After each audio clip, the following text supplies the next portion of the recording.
సర్పంచ్లు కానీ MPTC ZPTC మున్సిపాలిటీలలో ఎస్సీఎస్లకేమో జనాభా ప్రాతిపదికన ఆ ప్రపోర్షనేట్ టు పాపులేషన్ అంటే వాళ్ళ జనాభా ఎంత ఉంటే అంత ఖచ్చితంగా ఇవ్వాల్సిందే. ఉమెన్ కేమో 33.33% స్పష్టంగా చెప్పారు అనమాట.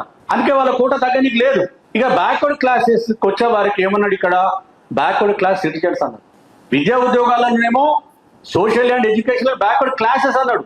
స్థానిక సంస్థలకు వచ్చే వరకే బ్యాక్వర్డ్ క్లాస్ సిటిజన్ అన్నాడు. గోవింద్ అనమాట.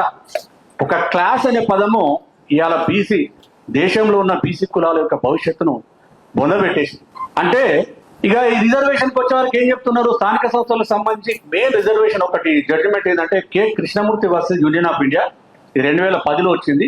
కర్ణాటక లోకల్ బాడీస్ లో 50% సీలింగ్ దాటి అక్కడ పెట్టినప్పుడు ఆ కేసు ప్రధాన కేసు, ఆ కేసు ఏం చెబుతుందంటే అకార్డింగ్ టు కాన్స్టిట్యూషన్ ఎస్సీఎస్లకు జనాభా దామాష పద్ధతి మిగిలింది ఎంత ఉంటే బీసీలకు ఇవ్వాలి. ఆ బీసీలకు ఇవ్వాలన్న వాడు ఏం చెప్తున్నాడు, ట్రిపుల్ టెస్ట్ ద్వారా పెట్టమన్నాడు. ట్రిపుల్ టెస్ట్ అంటే ఏంటిది, ప్రత్యేకమైన డెడికేటెడ్ కమిషన్ వేయాలి, అసలు బీసీలు ఎవరు గుర్తించాలి, కోటా ఎంత అంటే 50% దాటొద్దు అంటాడు. అంటే 2010లో ఇచ్చిన తీర్పు కూడా బేస్ ఏంటిది, మండల కమిషన్ తీర్పే. అంటే ఇక్కడ మరి ప్రభుత్వాల మీద ఉన్నటువంటి బాధ్యత ఏంది, కులగణన చేసిండ్రు.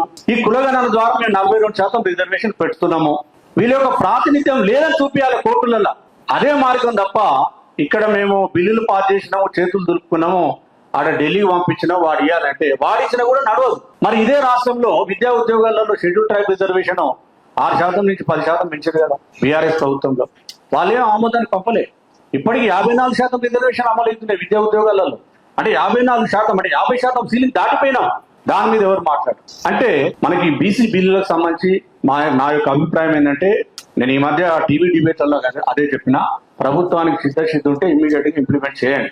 చేసి న్యాయస్థానాల్లో ఎట్లా కోర్టులలో కేసులు వేస్తారు, కేసులను ఎట్లా ఏ విధంగా ఎదుర్కోవాలనే అంశం మీద మొత్తం బీసీ సమాజాన్ని కూడా దాని లోపల ఇన్వాల్వ్ చేసి ముందుకెళ్ళినట్లయితే అది నిలబడదా తర్వాత. అంతేగాని కేంద్ర ప్రభుత్వం పంపించిన వాళ్ళు ఆమోదం చెప్పారంటే కేంద్ర ప్రభుత్వం ఆమోదం అవసరం లేదు.